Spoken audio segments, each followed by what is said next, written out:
Hola, yo soy Sasu. Sean todos bienvenidos al canal Cuidatips Salud y Bienestar.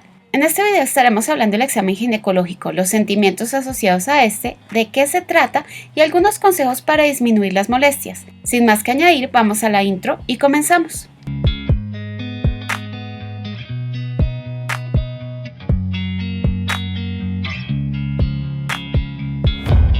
El cáncer de cuello uterino constituye una de las primeras causas de muerte en varios países, la mayoría de los casos asociados a la presencia del virus de papiloma humano. Aunque en los últimos años ha habido avances en la detección y en la prevención, con la implementación de los programas de vacunación, aún sigue siendo de vital importancia la realización de la citología vaginal o test de Papa Nicolau, así como la colposcopia.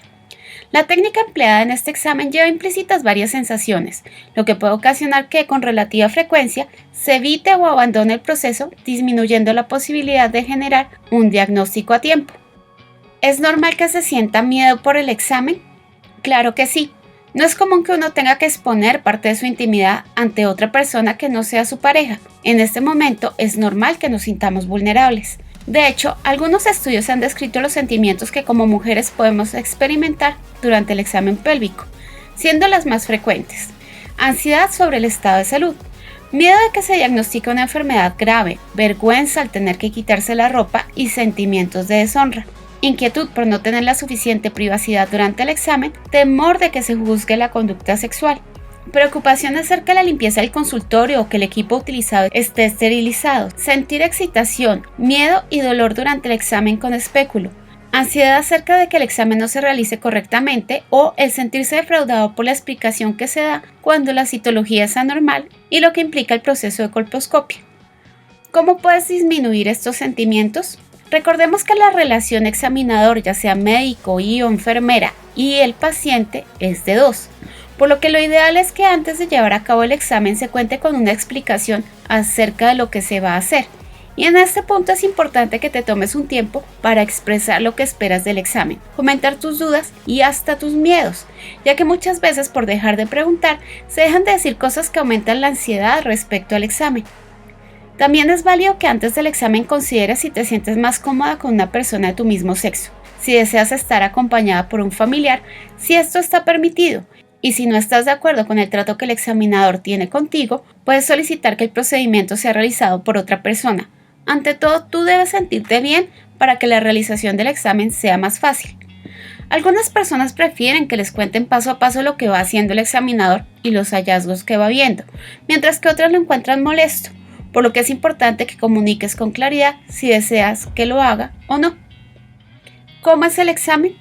Lo primero que debemos aclarar es que la citología como prueba de tamizaje requiere otro examen que confirme o amplíe el diagnóstico, como lo es la colposcopia, en la que se revisará el área de la lesión y se tomará una muestra de tejido que permitirá identificar si una anormalidad en las células cervicales es por la presencia de inflamación ocasionada por una infección bacteriana o por el virus de papiloma humano, y si hay hallazgos que sugieren cáncer, evaluar qué tan extendido está, de manera que se pueda dar el tratamiento oportuno.